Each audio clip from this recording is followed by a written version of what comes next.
अस्सलाम वालेकुम वरहमतुल्लाहि वबरकातुहू। उर्दू बियॉन्ड बॉर्डर्स में आपका एक बार फिर से तहे दिल से खैर मकदम है।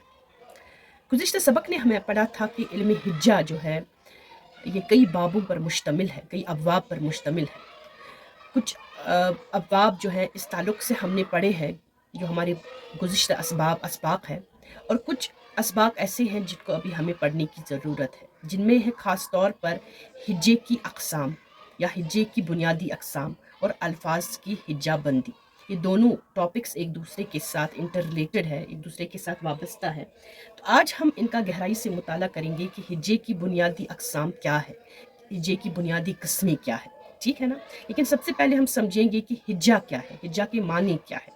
देखिए यहाँ पे हमने तारीफ जो है लिखी है कि हिज्जा के लुग़वी माने यानी कि डिक्शनरी माने हैं हरूफ को अलग अलग करके पढ़ना, ठीक है ना। और इस्तिलाह में जब हम इस्तिलाह का इस्तेमाल करते हैं, इस्तिलाह में ख़ास तौर पर कवायद में इसके क्या माने हैं, इस टर्म में इसके क्या माने हैं। इस्तिलाह में लफ्ज़ के उस हिस्से को हिज्जा कहते हैं। कोई भी लफ्ज़ अगर आपके सामने है, उसके उस हिस्से को हिज्जा कहते हैं जिसे एक ही बार में एक सांस या सौती इकाई के तौर पर अदा किया जाए, मसलन गर, कलम और किताब। अब इसमें कुछ बातें समझने की है। जब हम बोलते हैं सौती इकाई, ठीक है ना, तो इस सौती इकाई से क्या मुराद है, ठीक है ना। देखिए जब हम इस बात को समझेंगे, सौती इकाई के माने हैं आवाज़ का छोटा हिस्सा, आवाज़ का छोटा हिस्सा, यानी सौती इकाई आवाज़ का वो छोटा हिस्सा जिसे हम अलग से महसूस कर सकते हैं, इसको हम सौती इकाई कहते हैं। मिसाल के तौर पर यहाँ पर मैंने लिखा है किताब, ठीक है ना। जब मैं ये पढ़ाऊंगी, सौती इकाई को समझाऊंगी, तो ये खुद ब खुद अल्फाज की हिज्जा बंदी से भी ताल्लुक़ रखता है, ठीक है ना। मिसाल के तौर पर अगर मैं लिखूंगी किताब, तो किताब मुश्तमिल है इस तरीके से। अब देखिए, काफ से प्लस, ते, अलिफ और बे, ठीक है ना। देखिए ये सौती इकाई है। इस काफ को हम अलग पढ़ते हैं, कि ताब, कि ताब। अब ये दो हिस्सों पर मुश्तमिल है ये लफ्ज़, यानी कि दो सौती इकाइयों पर मुश्तमिल है। इसको हम ऐसे भी कह सकते हैं कि ये दो हिज्जों पर मुश्तमिल है ये लफ्ज़। अगर इसमें चार हरूफ है, एक तो है काफ, ते, अलिफ और बे, है तो ये चार हरूफ, ठीक है ना। लेकिन इन हरूफों से जो आवाज़ निकलती है वो सिर्फ दो आवाज़ें बनती हैं। हम इसको कहते हैं ये दो हिज्जों पर मुश्तमिल है, ये दो सौती इकाइयों पर मुश्तमिल है, यानी कि इसमें सिर्फ दो आवाज़ें पाई जाती है, किताब, किताब।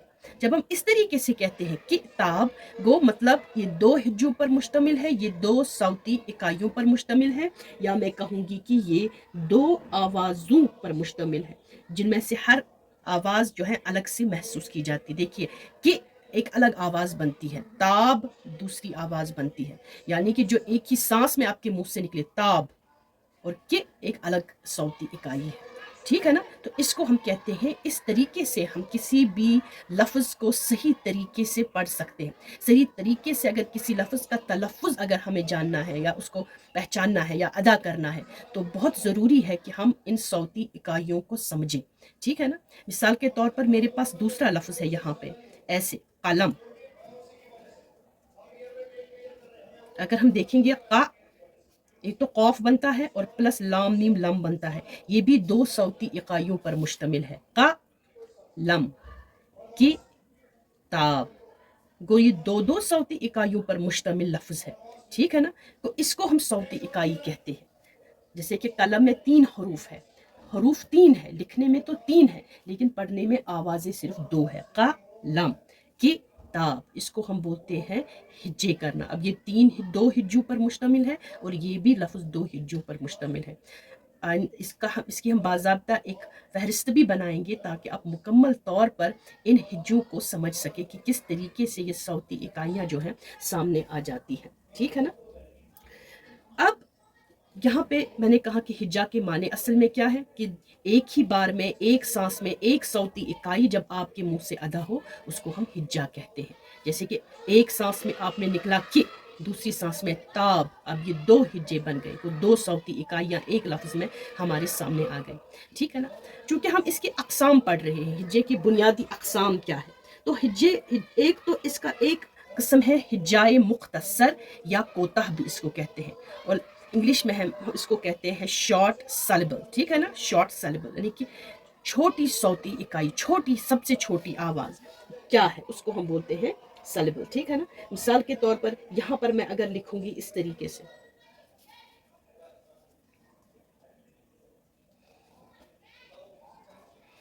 या मैं लिखूंगी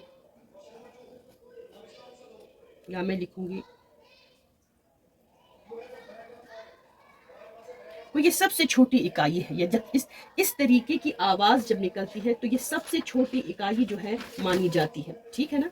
मिसाल के तौर पर मैंने लिखा बा, मैंने लिखा की, मैंने लिखा तू, ठीक है ना, यानी कि जिस हिज्जे में एक मुतहर्रिक हर्फ हो और उसके बाद कोई साकिन हर्फ या हर्फ मद ना आए, सिर्फ एक हर्फ हो और वो भी मुतहर्रिक हो, जिस पर ज़बर ज़ेर या पेश लगा हुआ हो, उसको हम हिजाए मुख्तसर कहते हैं। अब यहाँ पे सिर्फ एक हर्फ है और उसके आगे कोई हर्फ नहीं है, ना तो कोई मद वाला हर्फ है ना तो कोई साकिन वाला हर्फ है, सिर्फ एक हर्फ है, वो भी मुतहर्रिक है, यानी कि उस पर ज़बर ज़ेर और पेश लगा हुआ हो। इसको हम सबसे छोटी इकाई, इसको हम हिजाए मुख्तसर कहते हैं, यानी कि सबसे शॉर्ट सैलेबल कहते हैं, ठीक है ना। बा की तू, ठीक है ना। उसके बाद आता है हिजाए तवील, जिसको हम लॉन्ग सैलेबल कहते हैं, ठीक है ना। मिसाल के तौर पर मैं लिखूंगी इस तरीके से का, या लिखूंगी की, या लिखूंगी कू। कोई एक लॉन्ग सैलेबल है क्योंकि इनके साथ वॉवल्स जुड़ गए हैं, ठीक है ना। गो वॉवल्स जिनके साथ जुड़ जाए, लॉन्ग वॉवल्स, उनको हम हिजाए तवील कहते हैं, ठीक है ना। यानी कि जिस हिज्जे में मुतहरिक हरुफ के बाद हरुफ मद आए, हरुफ मद भी हम लॉन्ग वॉवल्स को कहते हैं, ठीक है ना। अब ये तो लफ्ज़ मुतहरिक है, केफ पे ज़बर लगेगी या कीफ पे काफ पे ज़ेर लगेगी या काफ पे पेश लगेगा, और उसके बाद जो भी इनके साथ हर्फ जुड़ेगा उसको हम हरुफ मद कहेंगे या वॉवल्स, लॉन्ग वॉवल्स कहेंगे, तो ये हिजाए तवील कहलाएगा, का, की, कू, ठीक है ना। तो इसको कहते हैं हम लॉन्ग वॉवल्स, यानी कि वाव या याए मारूफ जैसे हरूफ जब जुड़ जाएंगे मुतहरिक अल्फाज के पीछे तो उनको हम हिजाए तवील कहते हैं, इनको हम लॉन्ग सैलेबल कहते हैं। तीसरा है हिजाए मुरक्कब या बस्ता, इसको हम कहते हैं क्लोज्ड सैलेबल, ठीक है ना। क्लोज्ड सैलेबल में जो हरूफ आते हैं वो इस तरीके से है,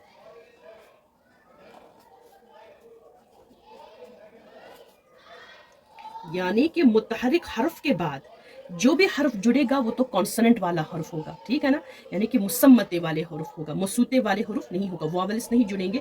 कॉन्सोनेंट वाले हर्फ जब मुतहरिक हर्फ के बाद जुड़ेंगे तो हम उनको हिजाए मुरक्कब कहते हैं। अब यहाँ पे दिल, गुल, शब, ठीक है ना, यानी कि जिस हिज्जे में मुतहरिक हर्फ के बाद एक साकिन हर्फ आए लेकिन वो साकिन हर्फ भी जो है कॉन्सोनेंट हो। अब यहाँ पे ये साकिन है दिल, वो दाल पे जेर है, ये मुतहरिक हर्फ है, लाम पे जज्म है, बन गया दिल। गुल, गाफ पे पेश है, ये एक मुतहरिक हर्फ है, लाम पे जज्म है, बन गया गुल, ठीक है ना। शीन पे ज़बर है और बे साकिन है, बन गया शब।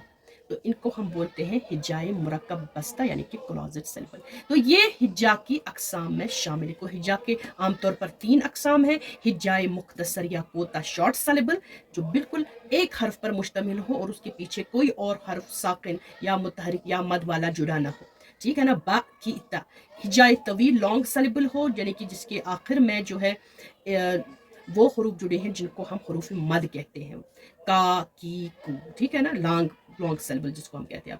हिजाई मुरक्कब या बस्ता वो हरूफ जिनके आखिर में जो है जज्म पर यानी कि साकिन वाले हरूफ जुड़े हो, वो भी कॉन्सोनेंट पर मुश्तमिल हो, दिल, गुल और शब। तो ये आमतौर पर हिज्जा की अकसाम में शामिल है।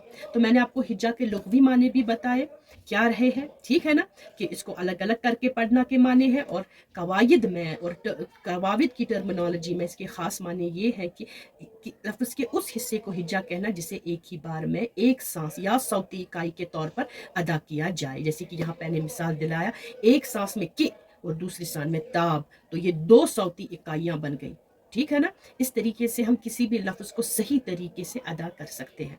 अब अल्फाज की हिज्जा बंदी के ताल्लुक से बाज़ाब्ता तौर पर अगले सबक में इसकी एक फहरिस्त बनेगी जिसमें हम दिखाएंगे कि किस तरीके से हम ये हिज्जा बंदी जो हमारे सामने आती है, किस तरीके से जो है सारे अल्फाज जो है मुख्तसर सौती इकाइयों पर मुश्तमिल होकर जुड़ जाते हैं और फिर सही तरीके से अदा किए जाते हैं। तब तक अब उम्मीद है आपको ये सबक पसंद आया होगा। यूट्यूब पर हमारी चैनल को ज़रूर सब्सक्राइब कीजिएगा, फेसबुक और انسٹا پر بھی ہمیں ضرور فالو کیجیے گا. تب تک کے لیے دیجیے اجازت. اللہ نگہبان.